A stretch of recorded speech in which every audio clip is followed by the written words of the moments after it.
প্রতিবাদে এবার বিজেপির কালীঘাট চলো অভিযান। আবারও প্রতিবাদে সরব বিজেপি। পুলিশি কড়া নিরাপত্তার মধ্যে দিয়ে শুরু হয় মিছিল। তাদের একটাই দাবি, মুখ্যমন্ত্রীর পদত্যাগ। মিছিলে পা মেলান অনুপম ভট্টাচার্য, বিজেপি এমএলএ শঙ্কর ঘোষ, অর্জুন বিশ্বাস সহ বিজেপির নেতৃবৃন্দরা।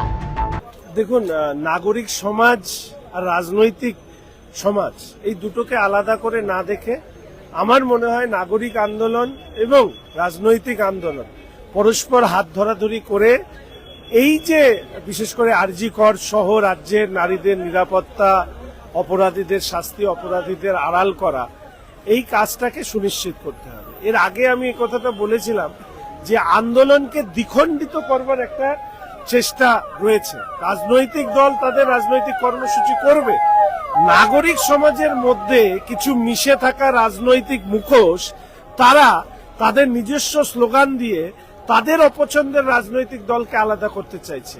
আসলে রাজনৈতিকভাবে যারা জমি খুঁজে পায়নি, বিশেষ করে বাম নেতারা, তাদের কাজ হচ্ছে এই আন্দোলনকে দ্বিখণ্ডিত করবার চেষ্টা করা।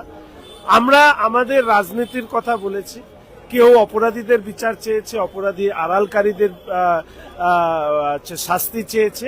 আমরা তার সাথে শুধু এইটুকু বলেছি যে এই সমস্ত চক্রের মূল মাথাটাই হচ্ছে রাজ্যের মুখ্যমন্ত্রী, ফলে তার পদত্যাগ, তাকেও এই পুরো তদন্তের আওতার মধ্যে আনা উচিত। যার পছন্দ হবে আমাদের পতাকা তলে হাঁটবে, যার পছন্দ হবে না সে নাগরিক সমাজের পতাকা তলে হাঁটবে। কলকাতা থেকে দেববাম পালের রিপোর্ট, আরভি নিউজ।